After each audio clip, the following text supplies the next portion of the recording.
¿Alguna vez te has preguntado por qué algunas zarzamoras son solo un arbusto modesto en un rincón del jardín, produciendo un puñado de bayas ácidas, mientras que en otros jardines forman una auténtica muralla de ramas, literalmente tachonada de frutos grandes y dulces? Muchos todavía consideran esta fruta como secundaria, una especie de aperitivo antes de la temporada de fresas.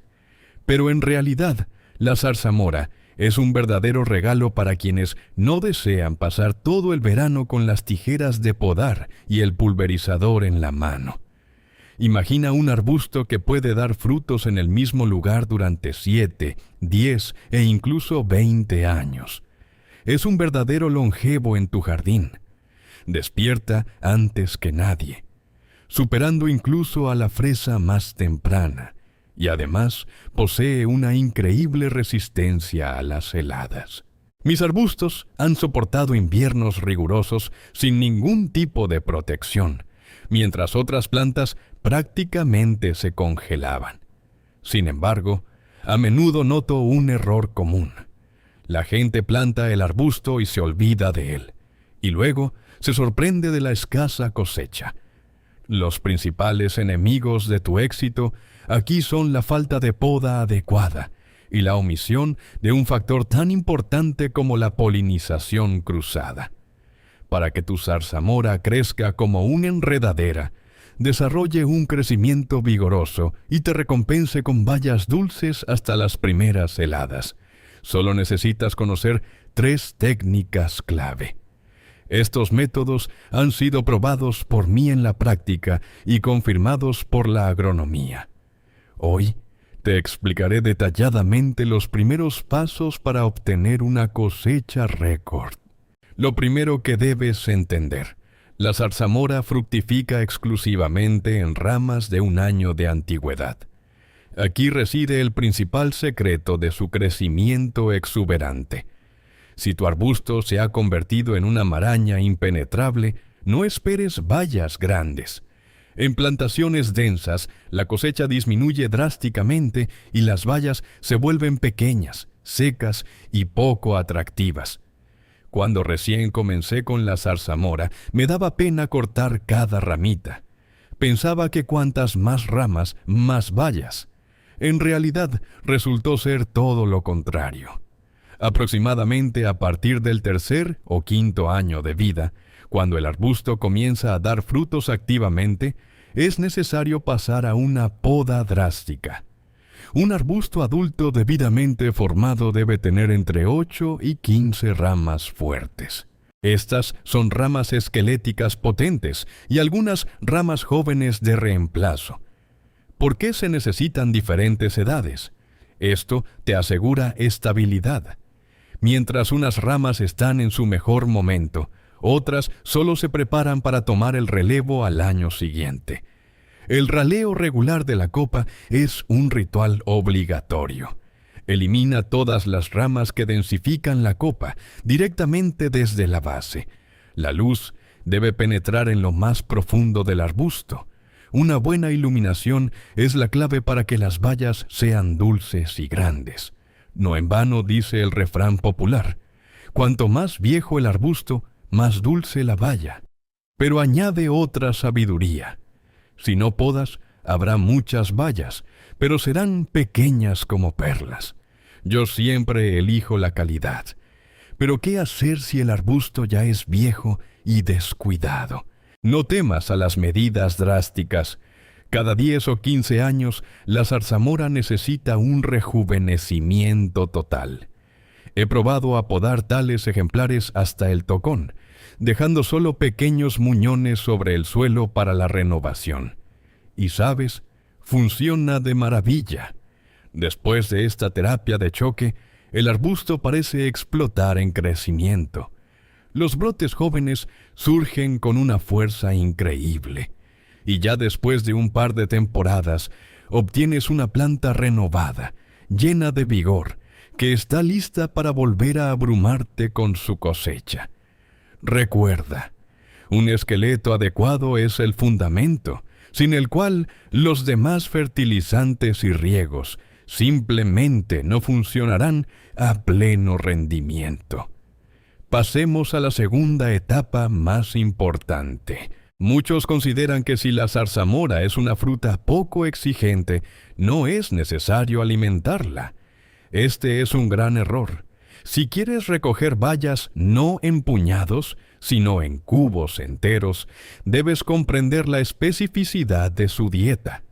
El secreto principal que he aprendido a lo largo de los años de práctica es que la raíz de la zarzamora es su talón de Aquiles. Este arbusto tiene un sistema radicular superficial. Se encuentra literalmente en las capas superiores del suelo, por lo que olvídate de la labranza profunda. Lo máximo que puedes permitirte es raspar suavemente la tierra a una profundidad de 2 a 3 centímetros. Si coges una azada o una pala cerca del arbusto, dañarás irremediablemente las finas raíces absorbentes. Esto frena instantáneamente el crecimiento y el arbusto empieza a enfermar en lugar de dedicar sus fuerzas a las bayas. ¿Cómo llevar entonces los nutrientes a las raíces? La solución es una: el acolchado adecuado. No es solo una forma de combatir las malas hierbas. Es una reserva estratégica de alimento y humedad. Analicemos el esquema de fertilización que literalmente hace milagros. Lo dividimos en 3 etapas. La primera etapa es el impulso nitrogenado primaveral. Tan pronto como la nieve se derrite y la tierra empieza a calentarse, la zarzamora necesita nitrógeno. En primavera, mientras la tierra aún está fría, prefiero usar nitrato de amonio. Comienza a funcionar incluso a bajas temperaturas, a diferencia de la urea. La zarzamora es muy propensa al llamado engorde. Si la sobrealimentas con nitrógeno durante el verano, el arbusto producirá una enorme masa de hojas verdes, pero casi no verás bayas. Es más, el exceso de nitrógeno a finales de temporada hace que las ramas se vuelvan laxas. No tienen tiempo de lignificarse y simplemente se congelan en invierno. Por lo tanto, una vez en primavera, y con eso, terminamos con el nitrógeno. La segunda etapa es el cimiento otoñal. Muchos jardineros se relajan después de la cosecha, y este es su principal error. La fertilización otoñal con fósforo y potasio es mucho más importante que la primaveral. ¿Por qué? El fósforo es un elemento lento. Comienza a funcionar plenamente solo varios meses después de su aplicación. Es precisamente ahora, en otoño, cuando la zarzamora siembra las yemas florales para la próxima temporada. Si aportas fósforo y potasio en septiembre u octubre, estás programando efectivamente tu cosecha récord para el año próximo. La tercera etapa es la magia de la materia orgánica. Por experiencia propia, me he convencido de que la zarzamora adora la materia orgánica mucho más que cualquier producto químico de bolsa. Los mejores resultados los da el acolchado con mantillo. Si tienes corteza vieja, úsala. Funciona casi con la misma eficacia. La capa de acolchado debe tener al menos 5 a 7 centímetros de grosor. Cumple 3 funciones simultáneamente. Primero, un suministro constante de nutrientes con cada riego. Segundo, el acolchado evita la evaporación de la humedad. La zarzamora es una gran bebedora, y la tierra seca es perjudicial para ella. Tercero, la supresión de las malas hierbas sin intervención mecánica. Intento renovar la capa de acolchado una vez al mes. Esto garantiza que en la zona de las raíces siempre haya una humedad estable y una temperatura confortable. Y finalmente, mi truco favorito con la ceniza. La zarzamora prefiere suelos ligeramente ácidos, pero si la tierra es demasiado ácida, las bayas empiezan a amargarse. La ceniza de madera común no solo es una fuente de potasio, sino también un excelente desacidificante.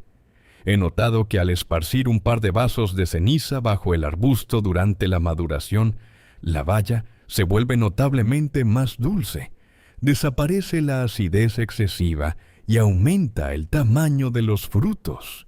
Hablemos ahora del agua y de por qué la baya del vecino es grande y la tuya como guisantes, incluso si las variedades son idénticas. La zarzamora es paradójica.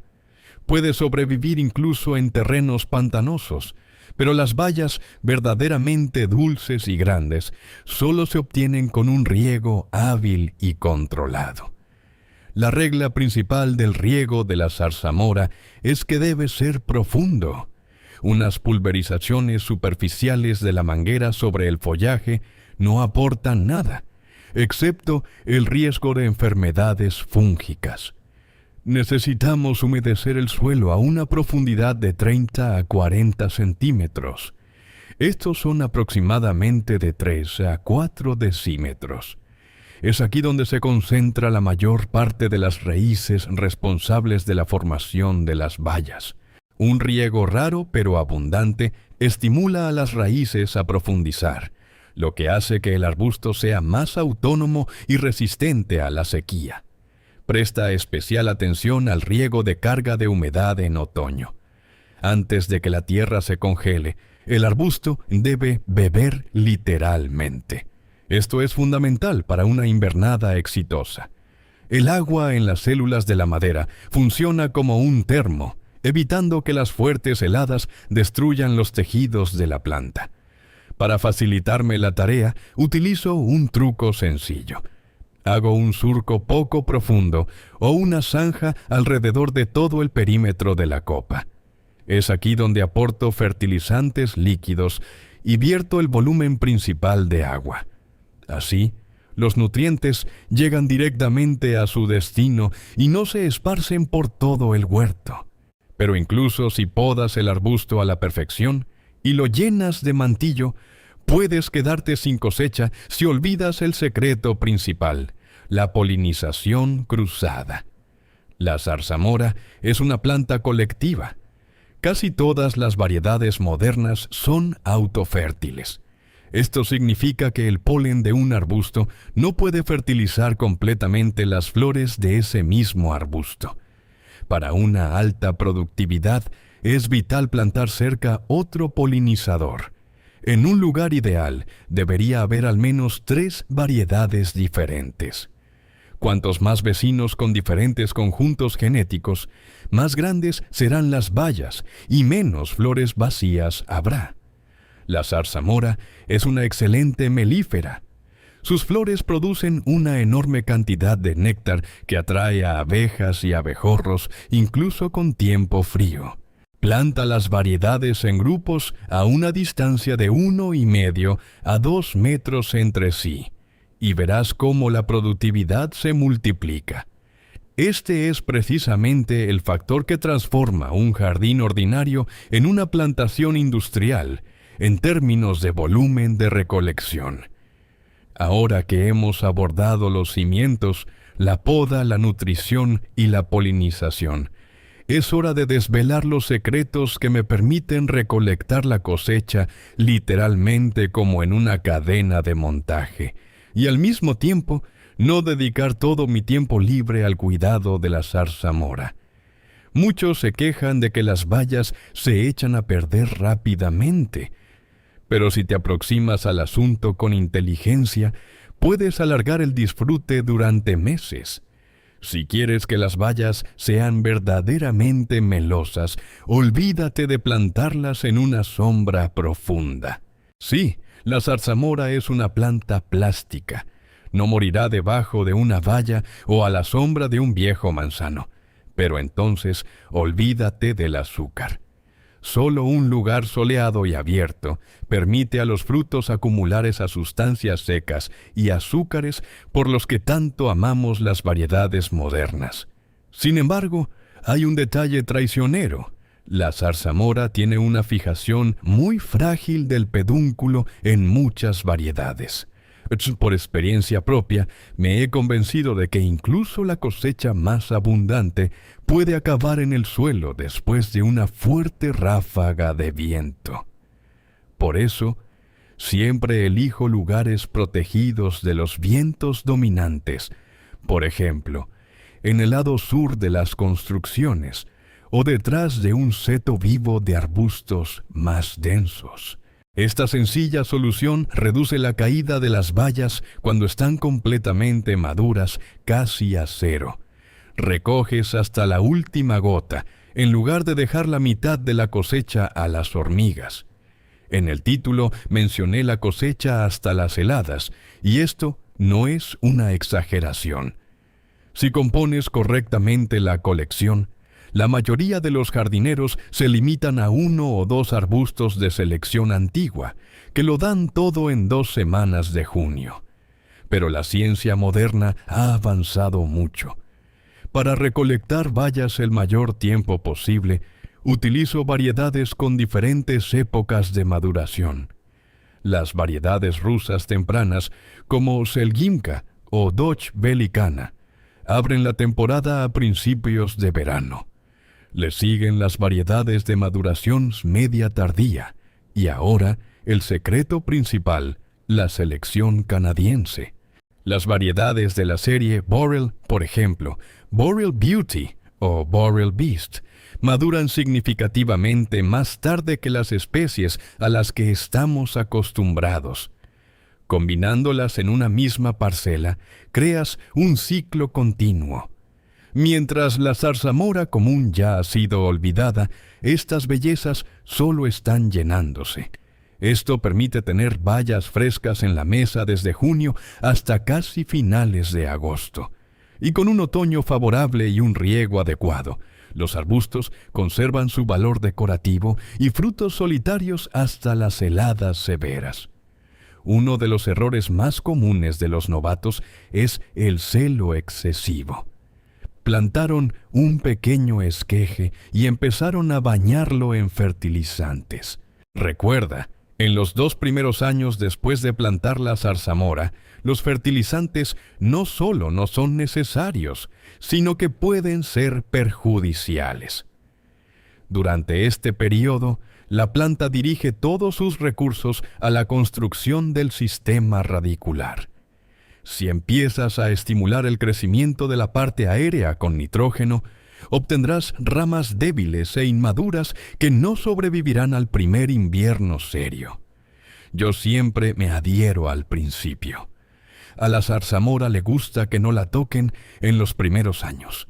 Solo asegúrale un riego regular y una capa gruesa de acolchado del que hablamos anteriormente. Esto es suficiente para que el arbusto se arraigue.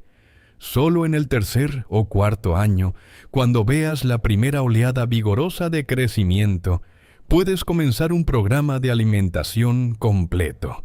A pesar de su fenomenal resistencia a las heladas, algunas variedades soportan hasta menos 50 grados. La zarzamora tiene una vulnerabilidad física. Su madera es muy frágil y se rompe fácilmente bajo el peso de la nieve mojada o la formación de costras de hielo. Para no encontrarte en primavera con un arbusto desmoronado y un esqueleto roto, siempre realizo un procedimiento sencillo. Antes de que lleguen las heladas persistentes, ato cuidadosamente las ramas con un cordel ancho. No es necesario apretar. Simplemente júntalas en un haz suelto. Esto ayuda a que la nieve resbale del arbusto sin causarle daño. Esta preparación lleva 5 minutos por arbusto, pero ahorra años de trabajo en la restauración de la copa. Resumiendo estos 3 métodos: poda adecuada, acolchado potente y la correcta selección de variedades polinizadoras con riego profundo, se puede afirmar con certeza: la zarzamora es la elección ideal. A diferencia de la grosella o la frambuesa, prácticamente no requiere tratamientos químicos. Rara vez se ve afectada por enfermedades y plagas, lo que hace que sus bayas sean verdaderamente ecológicas. Siguiendo estas sencillas reglas científicamente fundamentadas, transformarás tu jardín en un lugar donde la zarzamora realmente crece como una enredadera, creando una muralla robusta de ramas, cubierta de bayas grandes y dulces. Es una fruta para quienes valoran su tiempo, pero no están dispuestos a comprometer la calidad y el volumen de la cosecha. Pero los métodos básicos son solo la mitad del éxito. Para que los arbustos no solo den una cosecha estable, sino que desarrollen todo su potencial genético, es necesario comprender los ciclos biológicos de la planta. Muchos jardineros se desconciertan. Parece que todo se ha hecho según las instrucciones, pero el arbusto lleva años sin crecer. La respuesta a menudo reside en los matices de la plantación y en la comprensión de cómo la planta se comunica con el suelo. Cuando digo que la zarzamora puede crecer en el mismo lugar durante 2 décadas, me refiero a que el hoyo de plantación no es solo un agujero en la tierra, sino el ordenador de a bordo de tu futura cosecha. Muchos cometen el error clásico de cavar un pequeño agujero del tamaño de las raíces. Esto es categóricamente insuficiente. Yo cavo un hoyo de al menos 50 por 50 centímetros y de la misma profundidad. ¿Por qué tanto? Porque necesitamos crear una zona de confort donde las raíces puedan penetrar fácilmente en los primeros 2 o 3 años. En el fondo, siempre coloco drenaje si el suelo es pesado, pero lo principal es la mezcla. Mezclo 2 cubos de buen mantillo, añadiendo un tarro de 1 litro de ceniza de madera y unos 100 gramos de superfosfato. Todo esto lo mezclo cuidadosamente con la capa superior de tierra fértil. Recuerda, la zarzamora no ama la tierra vacía. Si simplemente la plantas en arcilla, sufrirá durante años. Otro punto crítico es el entierro del cuello de la raíz. A diferencia de muchos otros arbustos, la zarzamora perdona e incluso agradece un ligero entierro, literalmente de 3 a 5 centímetros. Esto estimula el crecimiento de raíces adventicias adicionales, lo que en el futuro ayudará a la planta a formar una copa amplia y densa. Si quieres recolectar bayas hasta las heladas, como prometí, necesitas conocer la selección moderna. Ahora mismo en el mercado hay 2 principales favoritos: las variedades de Bhaktsaar y los híbridos canadienses. Y ambos tienen sus fans, pero para una cosecha espectacular necesitamos ambos campos. Las variedades de Bhaktsaar son nuestro orgullo. Nombres como Bhaktsaar Belikan, Yugana o Dodge Belicana son conocidos por muchos, y la principal característica es el tamaño. Las bayas pueden alcanzar los 4 o 5 centímetros de longitud. Ya no son simples bayas, sino auténticos dedos. Maduran temprano, tienen un sabor de postre clásico con una ligera acidez noble. Pero tienen una particularidad: su período de latencia comienza temprano. Ya en agosto, el arbusto puede empezar a perder hojas, preparándose para el invierno. Y aquí entran en escena las variedades canadienses de la serie Boreal. Boreal Blizzard, Boreal Beauty, Boreal Beast son una auténtica revolución. Los canadienses han desarrollado variedades cuyo período de latencia es mucho más tardío. Cuando nuestros Bhaktsaaritas ya duermen, los canadienses solo están empezando a llenar las bayas. Precisamente gracias a ellos, alargamos la temporada hasta límites insospechados. En Boreal Beauty, por ejemplo, las bayas son muy densas. Pueden colgar del arbusto durante semanas sin caerse ni perder sabor. Si las plantas juntas, obtendrás una cadena continua. Yo siempre digo, los Bhaktsaaritas son para el disfrute temprano y la mermelada, y los canadienses para sorprender a los vecinos con bayas frescas a finales de verano. ¿Alguna vez te has preguntado por qué la zarzamora florece cuando aún queda nieve en la sombra? Sus yemas florales soportan heladas de hasta -8 grados. Esta es una propiedad única, pero tiene su lado negativo. Si en primavera ocurre un calentamiento brusco y prolongado, y luego golpea un frío inferior a 10 grados, parte de la cosecha puede verse afectada. Para evitarlo, utilizo la técnica de retención de nieve. Bajo los arbustos de zarzamora amontono la mayor cantidad de nieve posible y la cubro con serrín o una capa gruesa de acolchado. Esto crea un efecto termo.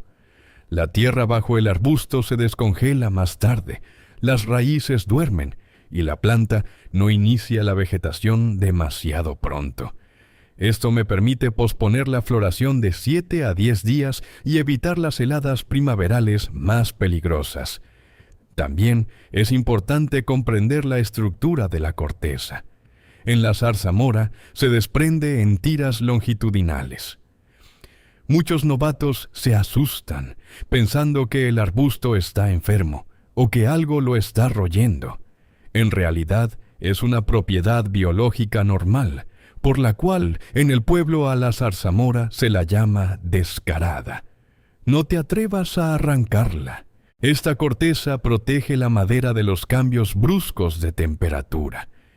Muchos renuncian a la zarzamora porque alguna vez probaron una forma silvestre o antigua de selección que era tan amarga que te torcía la boca.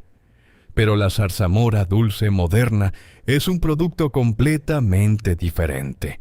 Si incluso una buena variedad empieza a amargarse, busca la causa en 2 factores: falta de agua y acidez del suelo.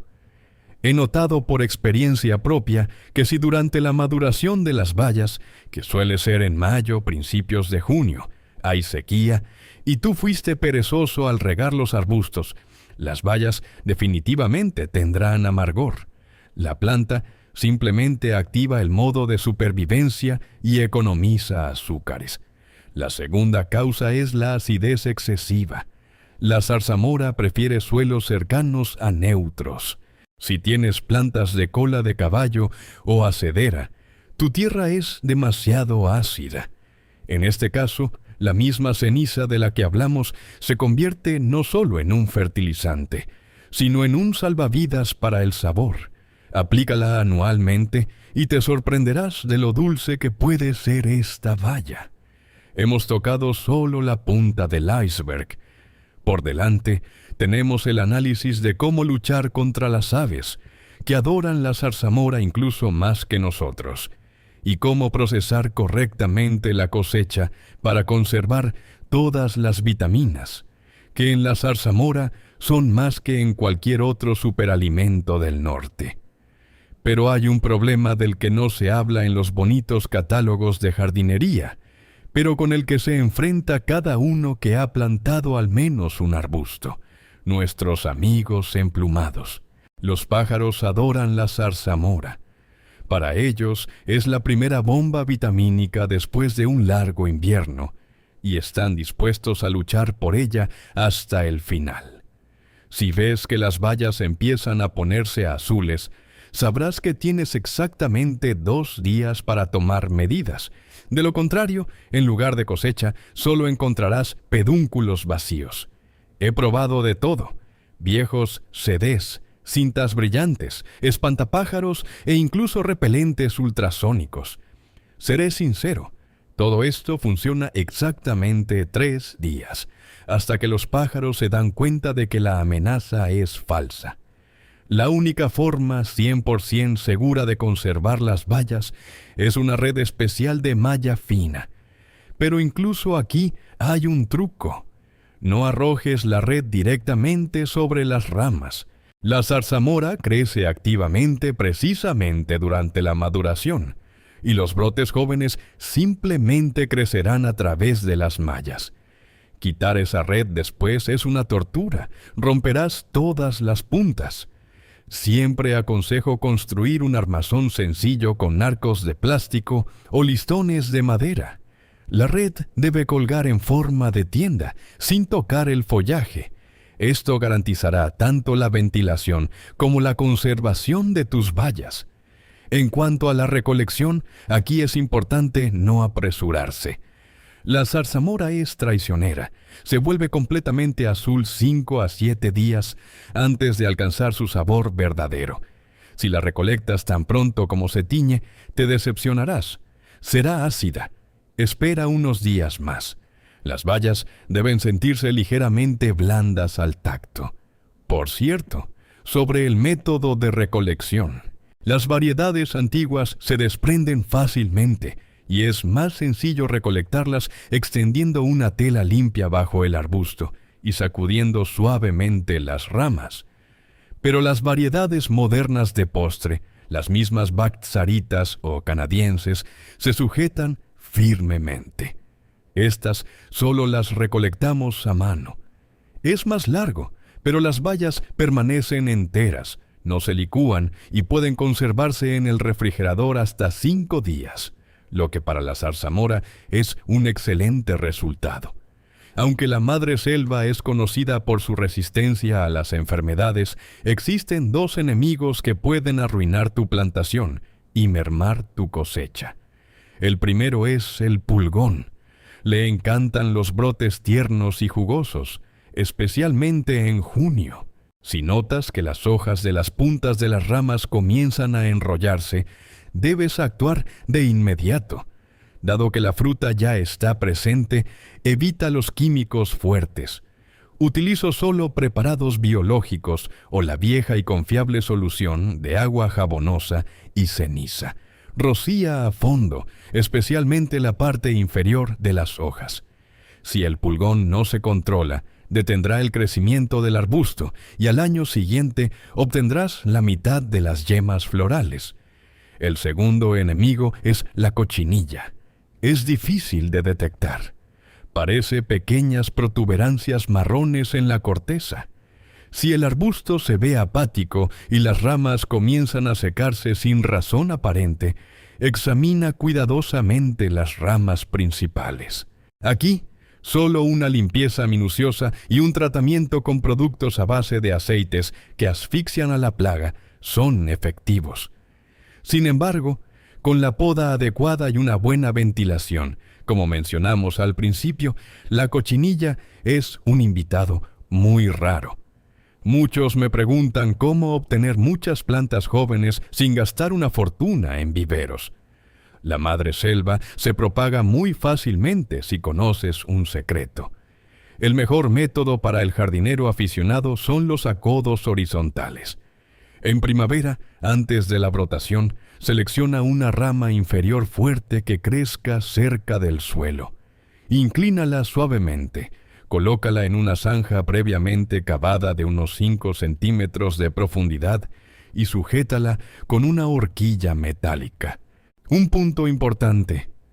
La punta de la rama debe permanecer sobre el suelo y apuntar verticalmente hacia arriba. Cubre la zanja con tierra suelta mezclada con compost y mantén la humedad constante. Para el otoño, en el punto de contacto con el suelo, se formará un fuerte sistema radicular. Pero no te apresures a cortar el cordón umbilical. Deja que la joven planta pase el invierno junto con el arbusto madre. La primavera siguiente obtendrás una planta lista y robusta que repetirá completamente todas las propiedades de la variedad. Así, en 2 o 3 años, transformé mis 3 arbustos de prueba en un exuberante seto vivo, que no solo alimenta a toda la familia, sino que también oculta la parcela de miradas indiscretas. La cultivamos no solo por su belleza. La madreselva es un récord en contenido de magnesio, potasio y vitamina P. Pero estas sustancias son muy delicadas. Si preparas una mermelada clásica de 5 minutos, destruirás la mitad de sus beneficios. Mi receta personal de cosecha viva es simple. Trituro la fruta con azúcar en una proporción de 1:1, pero no la guardo en la bodega. Distribuyo la mezcla en pequeños recipientes y la meto en el congelador. Así, el sabor se mantiene absolutamente fresco, como si acabaras de recoger la fruta del arbusto, y todas las vitaminas se conservan al 100%. Si tienes tantas bayas que no sabes qué hacer con ellas, y con mis 3 métodos tendrás esa cantidad, prueba a secarlas. La madreselva seca sabe a pasas caras, pero con una agradable acidez. Añadirla al té o a la repostería en invierno es un verdadero placer y un potente apoyo para el sistema inmunológico.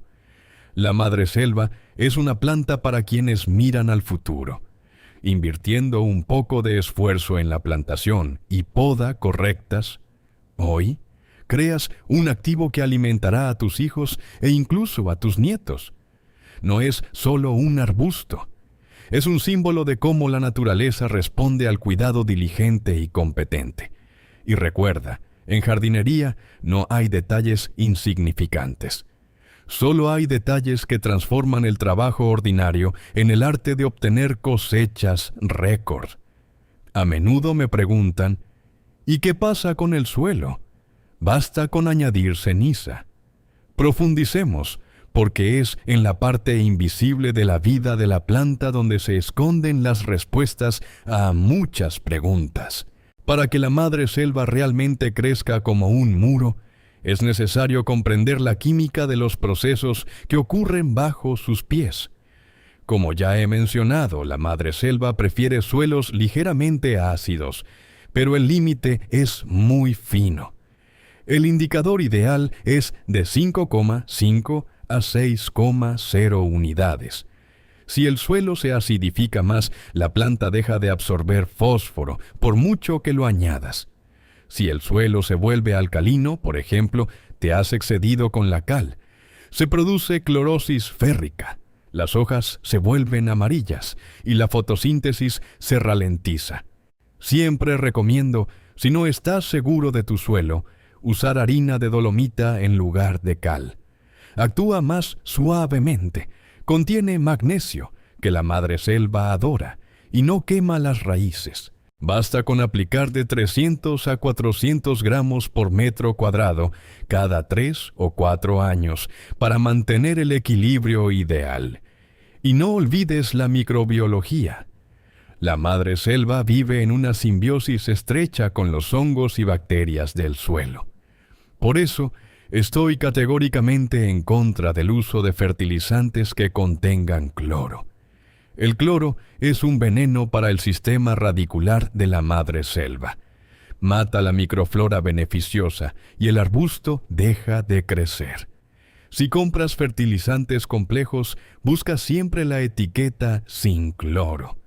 A veces, los jardineros me escriben en pánico: agosto, y las hojas de madreselva se secan y ennegrecen. Se está muriendo tranquilamente. En la mayoría de los casos, no es una enfermedad. Como ya he dicho, en muchas variedades tempranas, el ciclo biológico termina muy pronto. La planta simplemente ha decidido que su misión para este año se ha cumplido y ha comenzado a prepararse para el invierno. Sin embargo, si esto ocurre en junio o julio, la causa puede ser quemaduras solares o falta de potasio. La madreselva es habitante de los bordes de los bosques. No le gusta el calor extremo combinado con aire seco. Si vives en regiones del sur, recomiendo usar mallas de sombreo en el pico del calor veraniego. Esto ayudará a preservar el follaje hasta el otoño, lo que significa que el arbusto tendrá tiempo de formar muchas más yemas florales. Otro punto importante es la sensibilidad a las sales. Si usas agua dura de pozo para regar, puede aparecer necrosis marginal en las hojas. En tal caso, el acolchado con turba o el uso de ácido cítrico al regar. Solo una cucharada por cada 10 litros de agua, una vez al mes, ayudará a neutralizar el exceso de sales y devolverá a las hojas un aspecto saludable. Para que la madreselva prospere, no deben interferirle competidores. Nunca la planto junto a frambuesas o espino amarillo. Estos cultivos tienen raíces rastreras agresivas que ahogarán instantáneamente el sistema superficial de la madre selva. Sus vecinas ideales son las grosellas, ya que tienen requisitos de riego similares, o los manzanos, si no crean una sombra demasiado densa. A menudo utilizo el espacio entre los arbustos de madreselva para plantar flores de bajo crecimiento, como las caléndulas o las capuchinas. No solo es bonito, sino también útil. Su olor repele a algunas plagas, y el potente sistema radicular de las flores no compite con el arbusto. Además, después de marchitarse, estas flores se convierten en una excelente adición a la capa de mantillo. Repasemos todo lo aprendido con un breve plan de acción anual. Esta es la base que convertirá tu jardín en un ejemplo modélico. Marzo, principios de abril. Mientras aún hay nieve, acumúlala bajo los arbustos y cúbrela con mantillo. Esto retrasará la floración y la protegerá de las heladas. Abril. Tan pronto como el suelo se descongele, aplica un fertilizante nitrogenado, urea, y comprueba si hay ramas rotas por la nieve. Realiza la poda sanitaria. Mayo, período de floración. Si hay pocas abejas, rocía los arbustos con agua con miel. Una cucharada de miel por litro de agua. Esto atraerá a los polinizadores. Junio es el mes más importante. El riego debe ser regular y profundo. Vigila el pulgón en los brotes. A finales de mes, cosecha las variedades tempranas. Julio, cosecha de variedades tardías. Después de la cosecha, un riego abundante y la renovación de la capa de mantillo son obligatorios. La planta comienza a formar yemas para el año siguiente. Agosto, tiempo para las generosas aplicaciones de ceniza. Ayuda a que la madera madure. Septiembre a octubre. Aplica fertilizantes de fósforo y realiza un riego de recarga de humedad. Si planeaste una poda de rejuvenecimiento, este es el momento. Noviembre. Ata los arbustos con hilo de cáñamo para que la nieve no los rompa y ve a un merecido descanso. ¿Sabes? A menudo pienso por qué la madreselva solo ahora se está volviendo tan popular. Probablemente, simplemente hemos empezado a valorar más nuestro tiempo y nuestra salud. Cuando tienes un cultivo en tu jardín que no requiere litros de venenos y químicos, que no se congela con 40 grados bajo cero y que da frutos en un momento en que en las tiendas todavía hay productos importados insípidos. ¿No es un milagro? Estas tres técnicas, poda, nutrición a través del mantillo y polinización adecuada, no son solo consejos, son una filosofía de jardinería inteligente. Me he convencido por mi propia experiencia de que la madreselva paga con creces por comprender su naturaleza. No tengas miedo de experimentar. Reemplaza los arbustos viejos por nuevas variedades de bachar o canadienses y verás cómo tu jardín se transforma. Tu pared de brotes es el resultado de un enfoque sistémico. La madreselva no le gusta el ajetreo, le gusta la estabilidad. Crea estas condiciones para ella una vez y te recompensará con frutos dulces y grandes durante muchos, muchos años. Con esto concluye nuestro análisis detallado. Estoy seguro de que ahora todo te saldrá bien y tu cosecha de madreselva será verdaderamente récord. Mucha suerte en el jardín.